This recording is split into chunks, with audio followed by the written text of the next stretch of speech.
Hello team, good day. So ito na po yung bago nating video presentation on how to activate our invite accounts.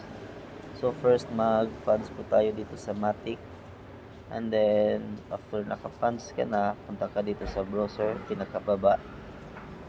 And then dito naman sa taas, dito nyo po ilalagay yung referral link ng inyong upline. So punta tayo sa Messenger kung saan niya sinend. So ito yung example ng referral link. Para makopy po ito, ilong press nyo lang. Tapos lalabas po itong copy and then i-click nyo po siya. Tapos balik ka ngayon dito sa Trust Wallet. And then dito nyo po siya i-paste. So i-ano mo lang, ilong press mo lang dito yung box nito. Yan, so lalabas po yung paste and then click nyo lang. Tapos dito sa pinakababa sa keyboard ng CP mo, i-press nyo po ito para mag-proceed siya. So ito na po yung next page niya. And then click nyo lang po ito 3 dots sa taas. Kailangan nyo po palitan itong EVM chain Ethereum into Matic Polygon. So once napalitan na, click nyo lang po yung Connect Wallet. And then click nyo lang Connect.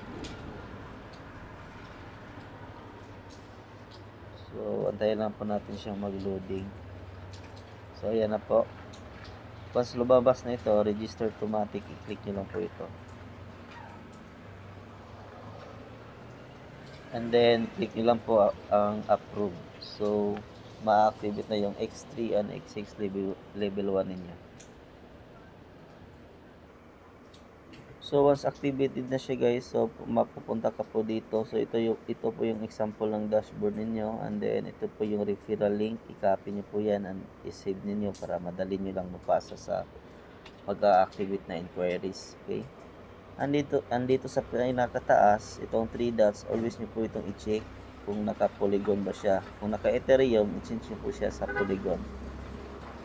So kung ang plan niyo po is mag-activate ng level 2 hanggang sa level 3, ang gagawin niyo lang po is punta kayo dito sa Extreme Matrix. And then dito sa level 2, i-click niyo lang po itong Buy Automatic. Ayan. So baba nito, makikita niyo po meron niyang approve. So i-click niyo lang po yung approve para mag-confirm yung payment. And then ma-activate yung level 2. Pag na-activate na po itong level 2 guys, mawawala po itong kulay green na 2 by automatic. Pag nawala na siya, mag-proceed ka na dito sa level 3. Ito namang by formatic yung gawin niyo po. So kung activated na po yung level 1, level 2, and level 3, since level 3 yung plan mo, punta ka na dito sa baba. Dito mo naman gawin yung X6 matrix. So i-activate nyo po yung X6 matrix level 2 and level 3. So i-click nyo lang itong buy automatic, same procedure. After natapos yung level 2, punta ka naman dito sa level 3. So buy formatic. So ganyan lang po kadali dito mag-activate ng inyong account and then mag-upgrade into other levels.